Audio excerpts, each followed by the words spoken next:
活在香港，我諗我哋好幸福啦，我哋好少機會會面對一啲戰亂啊，或者一啲動盪嘅時刻啦，所以我哋從來冇諗過咧，擺喺銀行嘅錢咧會有咩大問題。其實呢個世界好多地方嘅人咧，佢哋都因為戰亂，啲錢擺咗喺銀行，好難攞返出嚟。踏入2026年，我哋似乎重新回到一個弱肉強食、叢林法則嘅年代，由美麗國綁架委內瑞拉總統開始，跟住到想吞併格陵蘭嘅事件，大家可以睇到呢個世界嚟緊嘅發展趨勢，似乎只會越嚟越亂。喺咁嘅情況之下，我哋資產配置需要注意啲乜嘢呢？一個進可攻、退可守、攻守兼備嘅資產配置值得考慮，同時兼備上天同埋人間嘅錢同時存在喺呢個配置裏面。人間嘅錢顧名思義就係代表住由一啲傳統嘅中央化機構印出嚟嘅錢啊，呢度統稱為以美元及美債為基礎支撐，作為信用背書嘅一啲資產。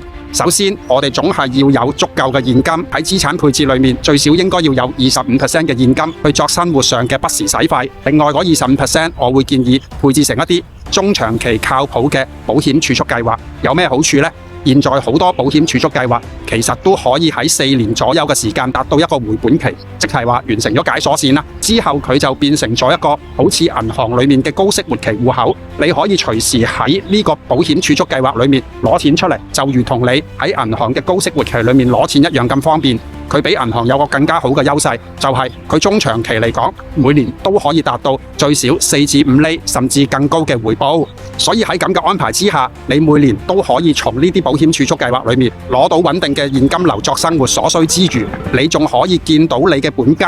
喺呢啲計劃裏面有個穩定且持續嘅資本增值效果。另外嗰50%點樣安排啊？剛剛講咗嘅就係人間嘅資產，咁上天嘅資產呢？上天配置俾我哋嘅錢，就代表住呢啲資產係唔可以隨意地被一啲中心化嘅機構印出嚟嘅資產。我哋值得考慮將30%左右嘅資產配置成一啲稀缺性嘅貴金屬資產。而家呢個世界似乎越嚟越亂，好多地區性嘅衝突啦，配置呢啲稀缺性嘅貴金屬資產可以幫我哋去抗通脹、抗風險，仲可以幫助我哋喺動盪嘅時代，我哋嘅整體資金都唔會因為傳統貨幣嘅貶值而失去購買力。咁最後20%點樣安排啊？除咗要有傳統金融體系裏面嘅資產之外，我哋其實亦值得考慮將一小部分嘅資產配置成去中心化兼且以區塊鏈技術支撐嘅一啲資產。有咩好處啊？就算你最主要嘅中心化資產唔知乜嘢原因俾一啲中心化嘅機構封咗都好啦，你仲可以動用到一啲去中心化嘅資產